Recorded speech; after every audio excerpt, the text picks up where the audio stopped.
Un centro che si riempie di servizi.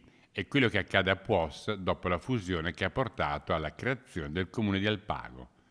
Inaugurato il punto utente evoluto dell'INPS, dedicato con una targa a Giovanni Dazzi, dirigente dell'ente prematuramente scomparso, che aveva promosso la creazione di INPS per tutti, che pensando ai più fragili coinvolgeva Belluno, Feltre e Alpago. Noi siamo fermamente convinti che portare i servizi vicino al territorio sia l'unica strada possibile e percorribile per migliorare la qualità della vita di tutti i cittadini che abitano in Alpago.